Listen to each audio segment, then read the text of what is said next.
Welcome to episode 58 of the Search with Canada podcast, recorded on Thursday the 23rd of April. My name is Mark Williams-Cook, and today we're going to be talking about Google indexing, no indexing and cache, Google's announcement they are making shopping feeds free, and a study on how rich snippets can impact traffic.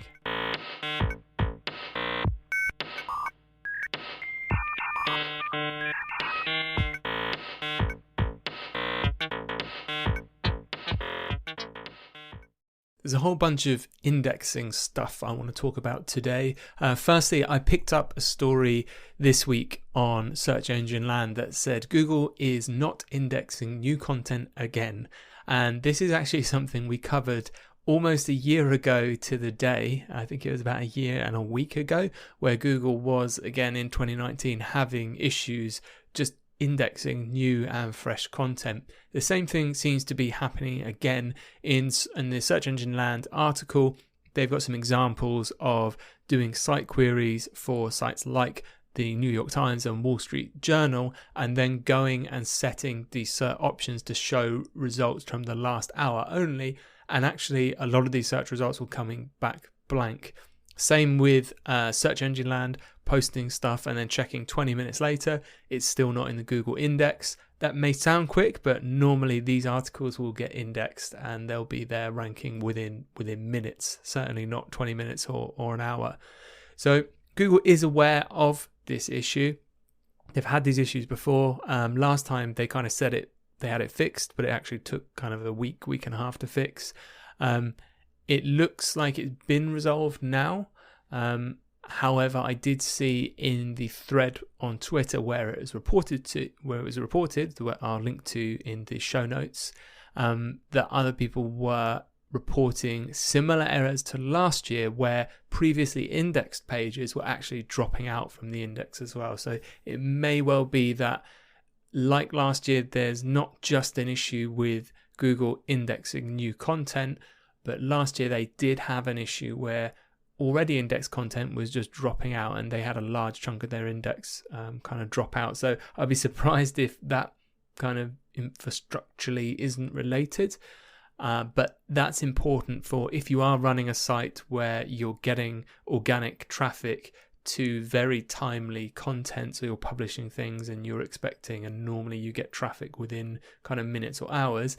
If you've seen a dip in search traffic, that could well be why. So it's very much worth checking your Google Search Console as to whether those pages are included in the index.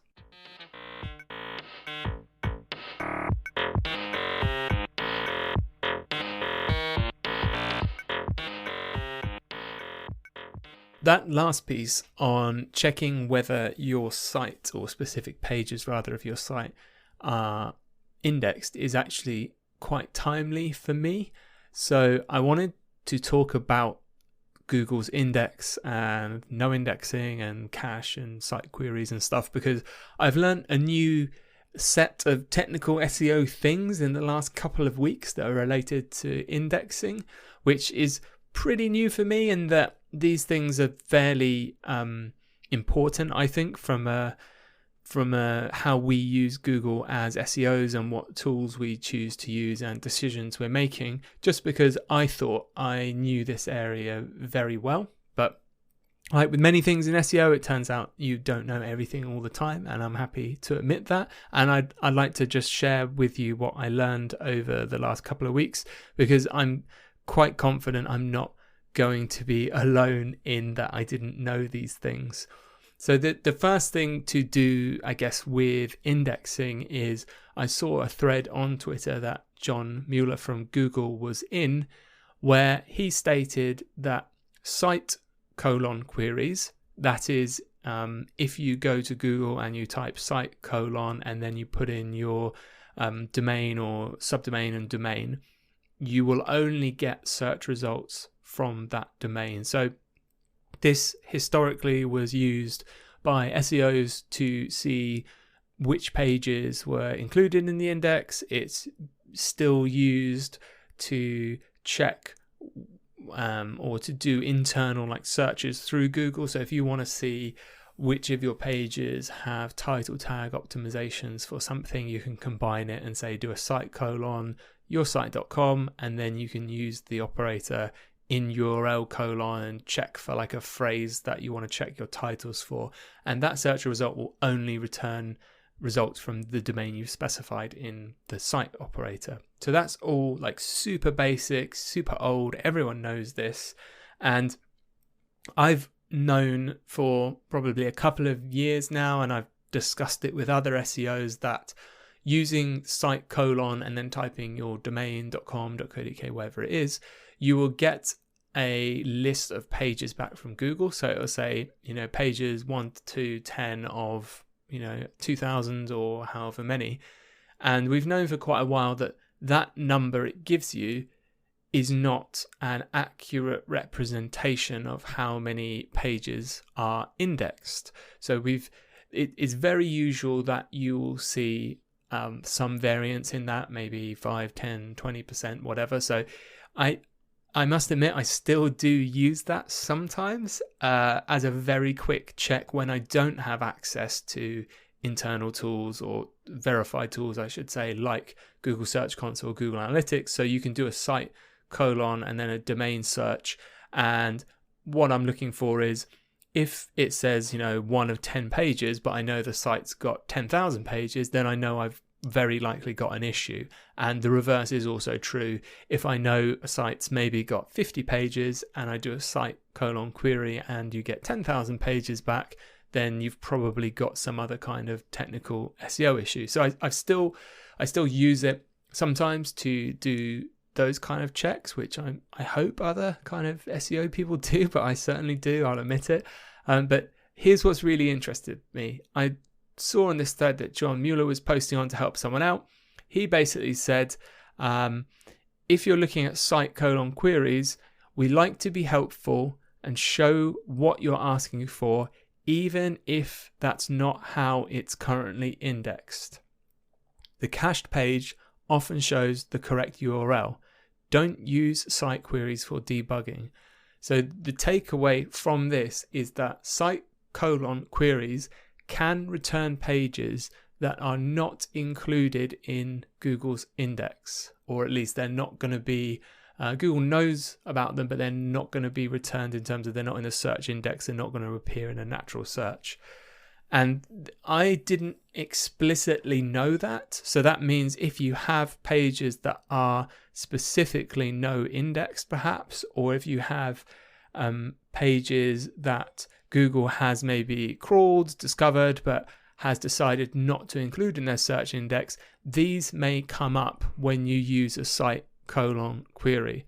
And I thought that was quite interesting. So you can't rely on, if you want to check if something's in the index, you can't, for instance, do site : and then paste the full URL. That's not an accurate check.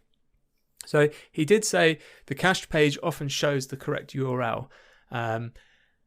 So I thought, okay, and I've seen this before and I've done posts about it where I've seen discrepancies, and I've talked about it between what Google Search Console says is indexed, what Google returns with a keyword search, what Google returns with a site query, and what is or is not shown in the cache.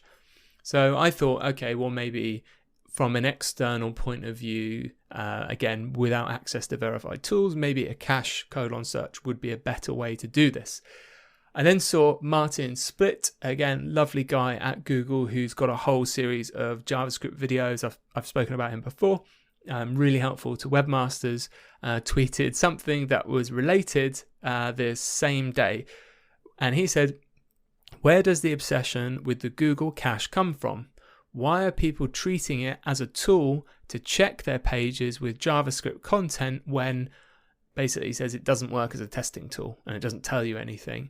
So what he's saying there is, we know that there's this two phases of kind of indexing, or at least rendering, I should say, whereby Googlebot will come around, discover pages, it will look at the raw HTML and it will index those, and then those pages go into a render queue, and if they've got JavaScript at some point, hopefully the JavaScript will be rendered and then put into Google's index. So again, historically, I had used the Google cache : site operator as a way to try and get a view of how Google was understanding pages when I didn't have access to like the URL inspection within Google Search Console, although I'm aware there are other ways to do it. And what Martin's saying here is, again, this isn't necessarily reflective of how Google understand the page content. I did talk to Martin a little bit about this, saying that I personally don't think that historically the Google documentation and communication around all of this stuff, around site queries, around cache, around JavaScript rendering, has been particularly clear.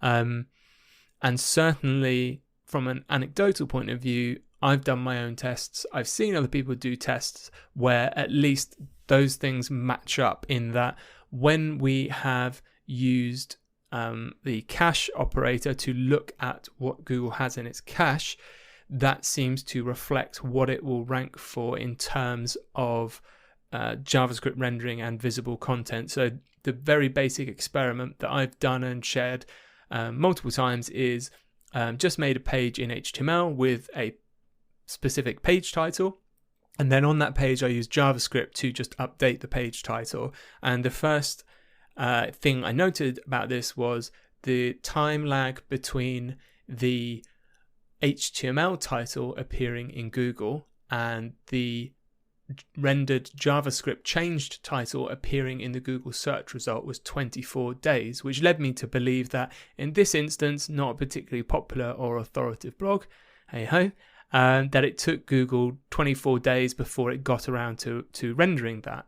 And that, as far as I could see, was what was correctly reflected in the cache, in that if I searched for the string in the title in Google that was put in by JavaScript, it would not rank until that page, at least within a 24-hour window, was in the cache. So this is maybe the risk of doing these kind of experiments as well, which is lots of websites obviously are different. The architecture, I can't even begin to fathom how complex kind of the code paths and architecture are at Google to handle, the web at this scale. And that this is like a tiny single data point in an ever moving flux of stuff. So it's maybe unfair to draw conclusions and say, well, this definitely works this way. But Martin Split is saying that using this cache : command is not a good way to understand if and how Google sees the content reliably. Again, if you don't have access to some other tools, I think it can be used in a pinch, because it's certainly better in my experience than nothing. But we maybe have to start thinking about staying in step with the tools Google are putting out and trying to use them a bit more. The other thing that when I spoke to Martin about this was I asked him where he would recommend I kind of read a bit more about this, and he gave me a couple of links to Google Docs, which again I'll provide in the show notes. So all the show notes you can get at search.withcandor.co.uk, and one of the documents he pointed me to was this Google documentation on JavaScript SEO basics, and I read through that again. It's been it's certainly changed since I last read it. The thing that stuck out to me was, again, this very clear statement that said, if Googlebot encounters no index, it skips rendering and JavaScript execution. Again, this makes perfect sense to me, but as an SEO, doing SEO for 15 or so years, I had never actually heard anyone specifically discussing this up until this point. I say it makes perfect sense because the reason Google has this queue, this rendering queue for pages to do the JavaScript, is that it's a comparatively resource intensive thing to do. They don't have the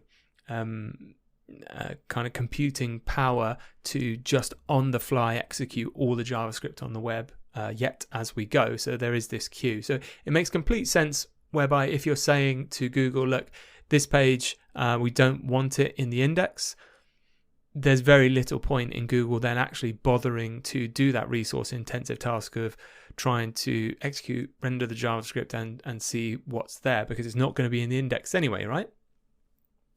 Interestingly, this conversation had sprung up because Martin was actually discussing with someone saying, okay, so if the no index is in the tag in the page, then they do this thing where they definitely just skip the JavaScript rendering and execution. That's fine.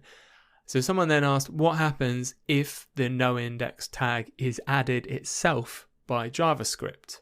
So the page is normal, it's going to be indexed, but then with JavaScript you add the no index tag. And Martin helpfully did clarify that in that instance, Google would like retroactively respect that no index tag. So it means you can add no index tags through JavaScript, for instance, through Google Tag Manager.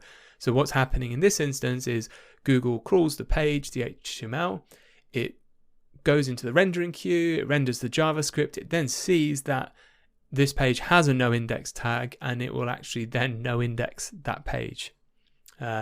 And I guess what would happen is then it would have to keep going back and occasionally checking to see if that's still the case, if it is added by JavaScript. So this conversation was going on, and then Tim Bridges on Twitter, who's at BrowserBugs, posted a comment that really interested me, and he said, I assume that if I did that in the headers, you wouldn't waste your time on the HTML. So meaning if we say put in the xrobots header the no index tag, would Google even bother kind of looking at the HTML for that page? Because if we're saying again, don't index this page, why would Google bother to do that? So I actually thought that's quite an interesting, albeit really kind of specific edge case scenario of, okay, we know that Google will look at the HTML of a no index page, and we know they do, at least to begin with, follow links on that. They have to look at the HTML of the page because the no index tag is in that HTML. So if they didn't do that, they wouldn't actually see that. So I asked the question on Twitter, if we've got a page A and page B, and page B is linked only from page A, and page A is declared as no index via the xrobots header, would page B get indexed? So what I'm asking is, if there's a page, that's fine, it can be indexed, but the only way to get to that page as a crawler is from a page that's no indexed, and that no index is set in the xrobots in the header, will it find that link and will it get indexed? Because in reference to Tim's question, if the answer was they don't bother with the HTML, then it would mean that Google would land on page A and it would get the xrobots back and say, oh, okay, this page is no index, so I'm not even going to bother kind of passing the HTML on this page. I'm not even going to bother adding any links on this page to my crawl queue. So I asked this question and I had 1,071 votes on this. 63.6% of people said yes, it would get indexed. So they think that Google, despite having a no index in the xrobots, would look at that page and would look at the HTML and follow the links. 20.1% said no, that Google, for whatever reason, would not follow or would not discover page B after seeing the xrobots no index. 2.9% very honestly said dunno, and 13.4% just wanted to view the answers because they don't have an opinion. So the overwhelming majority there are thinking it will get indexed. There are lots of people asking kind of follow-up questions around how long has the page been no index for, because there's this very well-known trotted out line about if a page is left as no index for quite some time, then Google will treat all of the links on that page as no follow links, so links that don't pass PageRank. And I found that quite interesting when people were asking how long has this page been left as no index, because as far as I have seen through my research is nobody has ever published a specific amount of time between when a no index page's links will be followed till when they become unfollowed. It may well be because there isn't a specific set of time and it relies on a whole bunch of other factors. It may well be that people don't know, but I kind of don't understand why we need to know that if we've got no idea whether that means minutes, hours, days, weeks, months, or years, or what the context is to the rest of the site.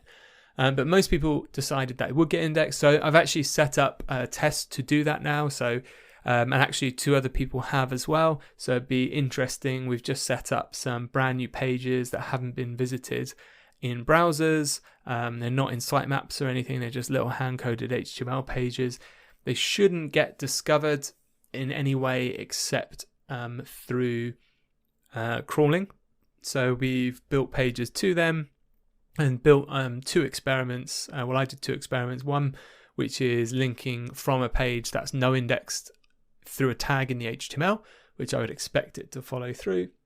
And another page that's linked only from a page that's no indexed in the X-Robots header, which I don't know about. I think probably it will get discovered, but it'll be really interesting to see. So I will publish those results when I have them and everyone else's as well.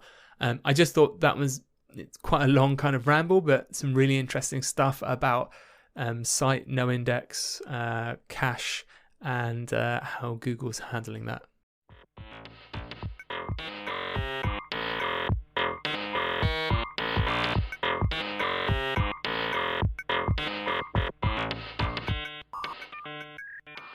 Now on to Google's announcement about Google Shopping becoming free, which is pretty much what it says on the tin. That's quite a big announcement. So up until, well, apart from right at the beginning when Google allowed us to submit feeds way back when to Google Base, for most of recent history to be part of Google Shopping ads, to have PLAs, that's product listing ads, you have had to submit a feed through Google Merchant Center, and then of course you have to pay.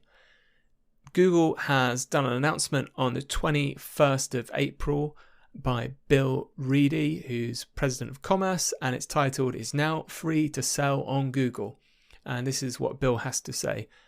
The retail sector has faced many threats over the years, which have only intensified during the coronavirus pandemic. With physical stores shuttered, digital commerce has become a lifeline for retailers. And as consumers increasingly shop online, they're searching not just for essentials, but also things like toys, apparel, and home goods. While this presents an opportunity for struggling businesses to reconnect with customers, many cannot afford to do so at scale. In light of these challenges, we're advancing our plans to make it free for merchants to sell on Google. Beginning next week, search results on Google Shopping tab will consist primarily of free listings, helping merchants better connect with consumers regardless of whether they advertise on Google.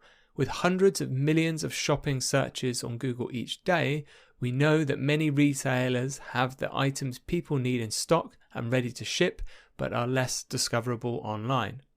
For retailers, this change means free exposure to millions of people who come to Google every day for their shopping needs. For shoppers, it means more products from more stores discoverable through the Google Shopping tab. For advertisers, this means paid campaigns can now augment with free listings. If you're an existing user of Merchant Center and shopping ads, you don't have to do anything to take advantage of the free listings. And for new users of Merchant Center, we'll continue working to streamline the onboarding process over the coming weeks and months. These changes will take effect in the US before the end of April, and we aim to expand this globally before the end of the year. Our help center is more detailed on how to participate in free product listings and shopping ads. We're also kicking off a new partnership with PayPal to allow merchants to link their accounts. This will speed up our onboarding process and ensure we're surfacing the highest quality results for our users. And we're continuing to work closely with many of our existing partners that help merchants manage their products and inventory, including Shopify, WooCommerce, and BigCommerce, to make digital commerce more accessible for businesses of all sizes. Solutions during this crisis will not be fast or easy, but we hope to provide a measure of relief for businesses and lay the groundwork for a healthier retail ecosystem in the future. So that's massive news for if you have an e-commerce site, especially if you've got a small SME on Shopify or something.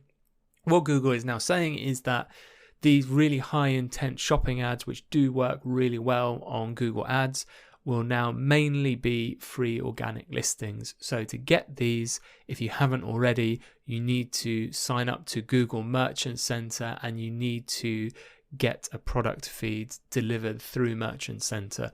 A lot of e-commerce platforms like WooCommerce, like Shopify, like Magento, all the ones we've been speaking about over the last few weeks, generally will all have either free or a lot of them are paid plugins that will generate this product feed for you based on the information you've already entered in your site about your products. It will also keep them up to date in terms of things like availability and stock levels.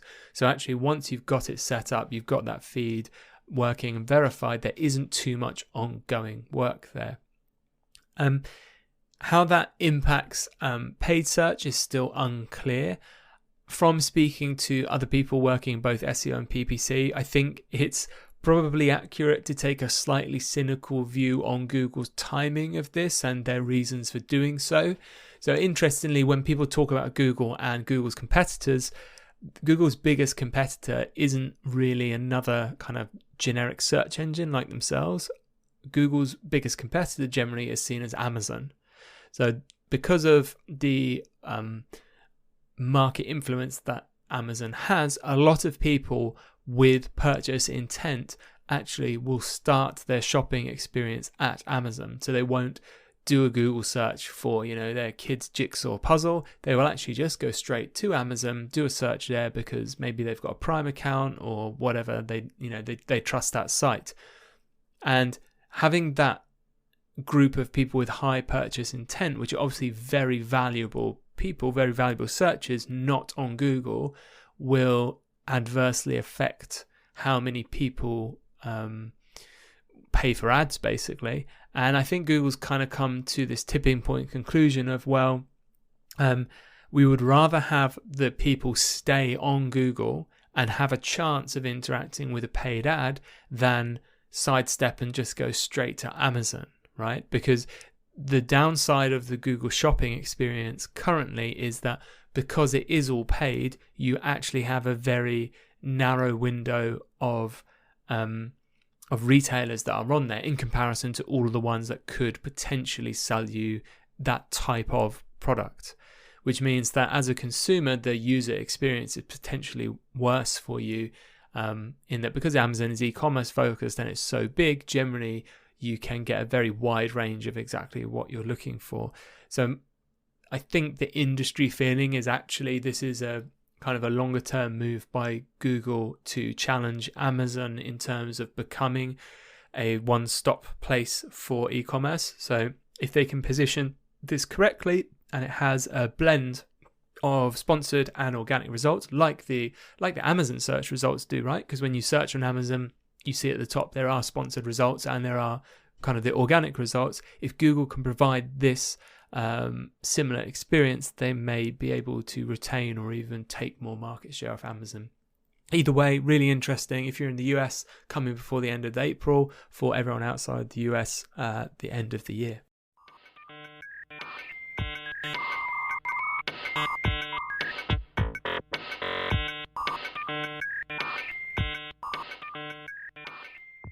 I wanted to finish on an article I read just before I recorded this podcast about Google featured snippets. And this is on the Moz blog. It's a blog post under Advanced SEO by Cyrus Shepherd, and I will link to it. It just caught my eye because essentially what they have done is a pretty neat experiment on what happens if basically we give up our featured snippets.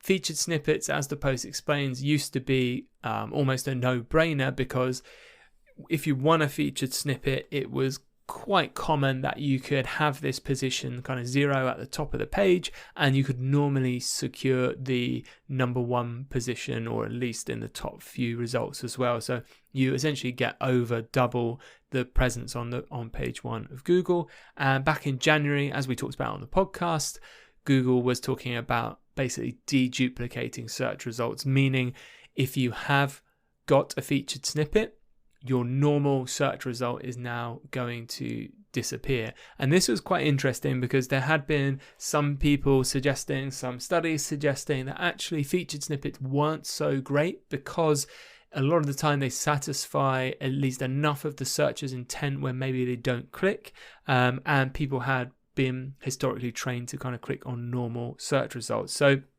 the question there was, well, if we've got a choice now between having a featured snippet or having a normal search result, which is going to get us more traffic? So on the Moz blog, they basically worked with the team at Search Pilot and devised an A/B split test experiment to remove Moz blog posts from Google featured snippets and measure the impact on the traffic. They did so by using Google's data no snippet tag, which again we've talked about on previous episodes. And the hypothesis was that basically the pages would lose their featured snippet and the regular search results would show below. And the results from this were actually quite significant, it seems. So after adding the data no snippet tag, the variant URLs did lose their featured snippets very quickly. And they measured a estimated 12% drop in traffic for all of those pages where they'd removed the featured snippet, and that was with a 95% confidence level. And the other thing that I thought was really interesting at the end of this test was, after they ended the test and they kind of put everything back to normal, they actually failed to win back a portion of the featured snippets that they originally ranked for. And I find this hugely interesting, because what's happened here, Google has decided that this page, for whatever reason, is the best page to give a featured snippet. And then you say to Google, I don't want you to show a featured snippet. So Google's like, fine, I'll remove you and I'll replace you with this site.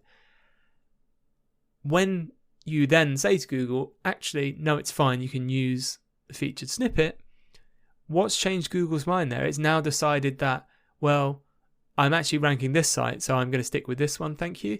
Even though it's previously decided that that snippet was the best one, it's now sticking with its new one. And that's kind of, I think, a really interesting thing to think about in terms of, well, is it because Google now, has it been a negative signal that site said you're not allowed this? Has that had some kind of long-term kind of echo effect on that URL, that Google's going to be less keen to use it as a featured snippet? Is it because once Google's run with a featured snippet, there's a set cycle before it will kind of check which one it can replace it with? I'm not sure kind of what the answer is there, but I'll link to the experiment in the show notes. I think it's really interesting to read through. You can get it at search.withcandor.co.uk. And that's everything we've got time for in this episode.